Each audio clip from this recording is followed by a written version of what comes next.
Here we go again. T.B.Photo X1.5 TFX, and welcome back to another video. Well, I have actually officially started my course here when it comes to becoming a CMAS 1-star diver. Last Thursday I actually had my first pool session, my first pool lesson in scuba diving.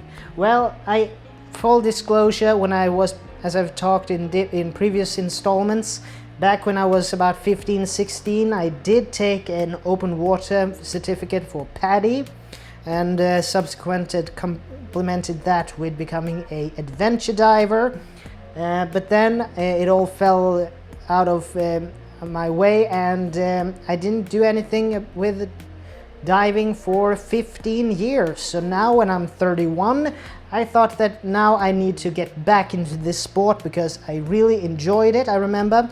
And actually, there is this guy on YouTube. I'm gonna put a link to his channel in the description. James from Divers Ready. He's a technical dive instructor. From. He's originally from the UK, but he has moved to Florida, where he's now a technical dive instructor and also a recreational diving instructor. So really enjoy his channel. Link in the description, as told. I even had a trailer about it in a previous video, but really recommended, alongside others like Lake Hickory Scuba, or Lake Hickory Scuba or Lake Hickory Divers? Anyway, also Alec Peirce Scuba, which is a little bit about this and more about that later. But anyway, yeah, I noticed a little bit of a difference between going with CMAS and PADI. The big difference is that, to what I have been told, is that PADI is a global company that you're an instructor and employed by often a dive center, a dive store that conducts the dive store is also the dive school. But for CMAS it's a little bit different.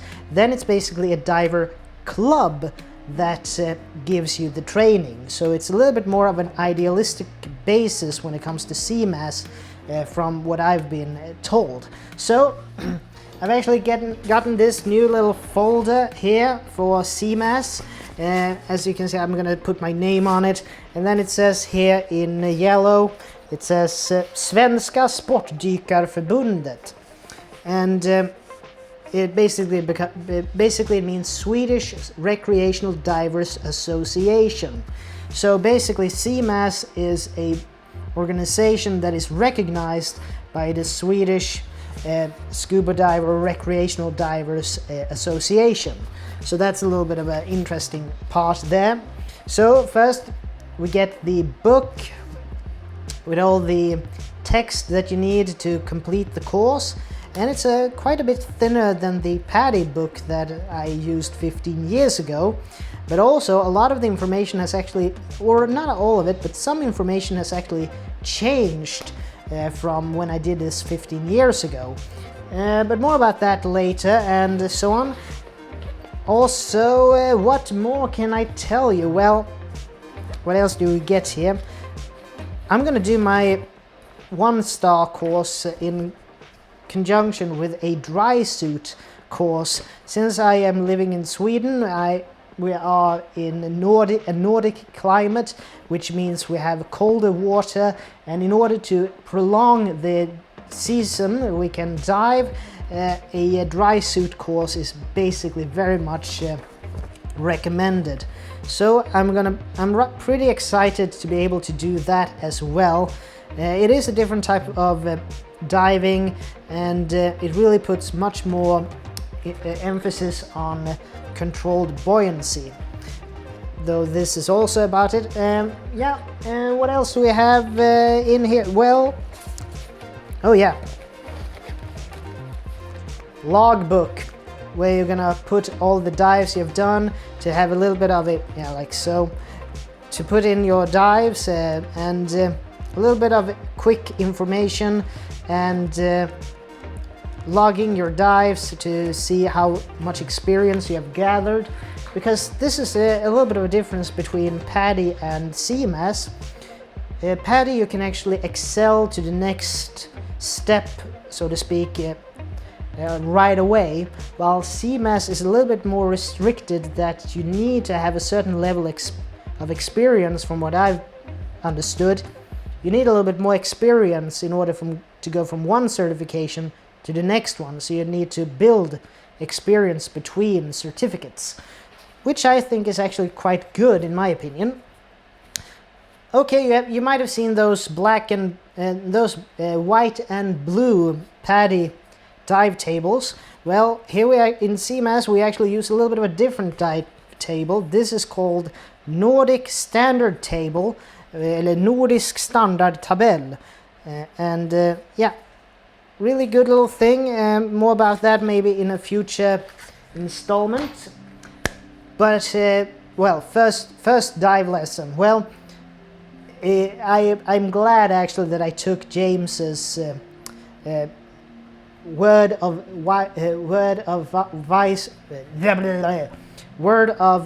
wiseness that if you have been out of the water in scuba diving for over 10 years, it's just as well to just redo the basic course in order to keep your skills and your knowledge up to date.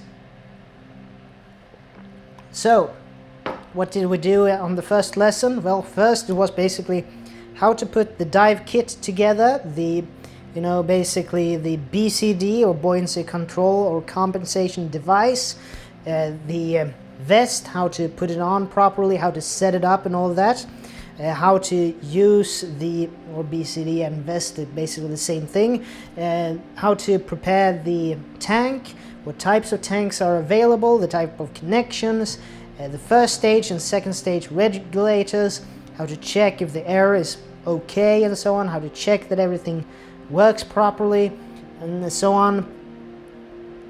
Really good stuff and really good education, and I really enjoyed it to the full. Then it was basically in the pool and a couple of pool exercises. First off, how to try to breathe with your mask off and not inhale water through your nose. So that was a good exercise, a really good experience.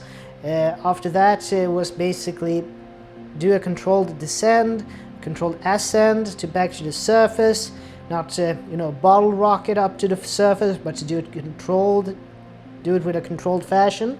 And yeah, a little bit of other surface exercises.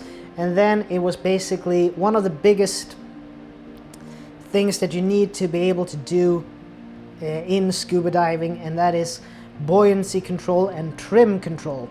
Apparently you're swimming a little bit like a helicopter, so you're a little bit tipped forward when you're swimming, and it's a lazy man's sport in one aspect, because you have to do slow controlled movements, so your propulsion with your feet is just to propel yourself forward. It's not to be able to sink or ascend.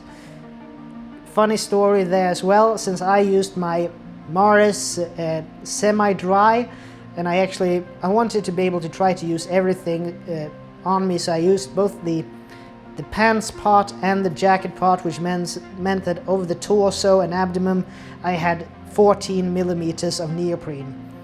Combine that with the tank, the vest and everything, I was too buoyant, so I needed actually 2 kilos, about 4 pounds of extra weight when otherwise I wasn't able to sink properly. So that was a little bit interesting. Well, and then when we had trained buoyancy control, one of these exercises when you're on the bottom, flat on your stomach, tips of the fins are touching, and you're trying to use your BCD and your breathing in order to inhale, and you start to ascend, and exhale and you start to descend, and you're trying to match your breathing with a little bit of a delay so that you're standing almost a 45-degree angle in the water. And it's not as easy as it might sound, because of the delay, you exhale, but you're still going a bit up. So you think that you might need to deflate your BC a bit, but then you will just go down again.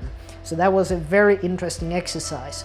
But when we started to get a hang of that, we were taught to just swim backwards and forwards following a line on the bottom, to just go back and forth and be able to go fairly neutrally buoyant in the water.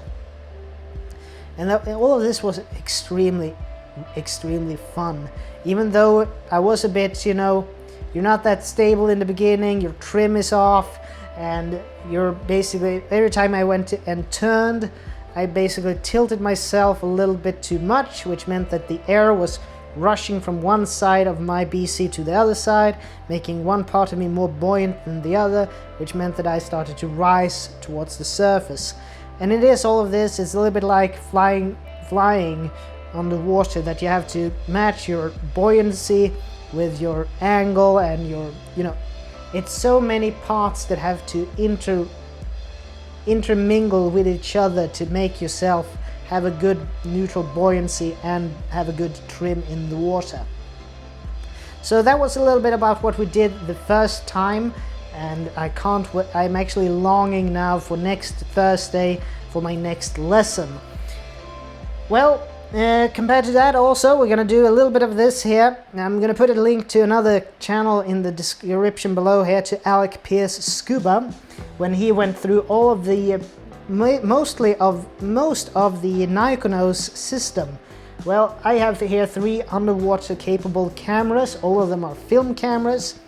I have some optional extra equipment for most of these, but I just thought I'd do a little bit of a quick overview.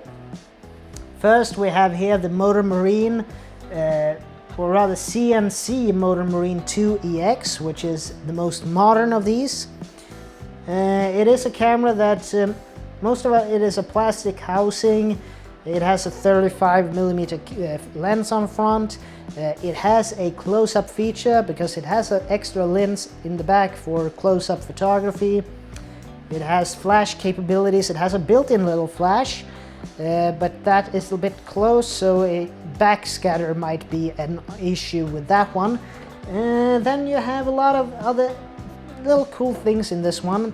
It is supposed to have DX, the ability to read DX coding on film cartridges, but apparently, if I've been correctly informed, it can only read the 50 ISO, 100 ISO and 400 ISO, which means that it can't read 200 ISO, which is a bit strange in my opinion. So either it will, if I put a 200 ISO film in this, it would either be one stop underexposed or one stop overexposed. But we will see about that in the future.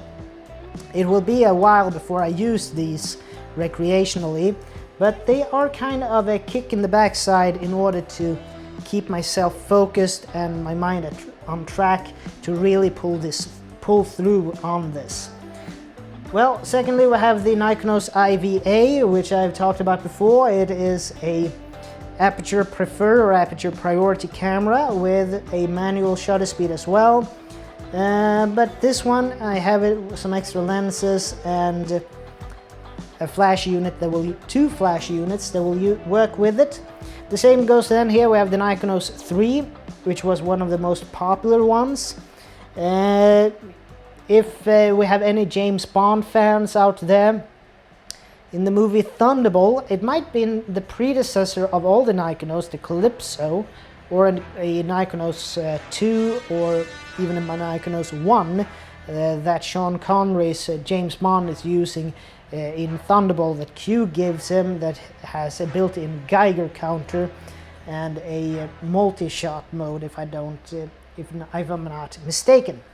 Now here's something I want you to use with special care. With special care. Everything you give me. Treated with equal contempt. Yes, I know, but that's an underwater camera. It takes 8 pictures in rapid succession by pressing that button there. Is that clever? But if you can take pictures in the dark with an infrared film, yes. Try to be a little less than your usual frivolous self, 007. And for underwater photography, I would really recommend this little book here. It's Jim Church's Essential Guide to Composition. It's a really great book that is mostly about using the Nikonos system and how to do underwater composition. And it is a bit different because underwater everything becomes 25 to 30% larger than its surface equivalent, which means that every lens that you put on will actually be more telly than it would be on land. And also a little bit of a dilemma for me in diving and so on. As you know, I use glasses, and I had to go to the optician yesterday in order to get a new prescription, new glasses and so on. That's an expense as well. But I also went and got contacts in order to do this diving. So I can use these with my mask in order to go recreational diving, and my optician gave me a couple of different brands in order to test them out and feel what is most comfortable for me. But I think that this is a little bit of the thing I wanted to talk about now. As stated, it's going to be a little bit sparsely with photography related stuff thus far, because this with diving and to do this correctly, it will have to take a little bit of a precedent over anything else. But all in all, really interested, really excited for this. And as always, this is Tobias Bergström from T.B.Photo X1.5 to FX, and I'd like to see you guys in the next video. And as always, please like, share, comment and subscribe, and I'll see you in the next one. So take care from now on. Bye.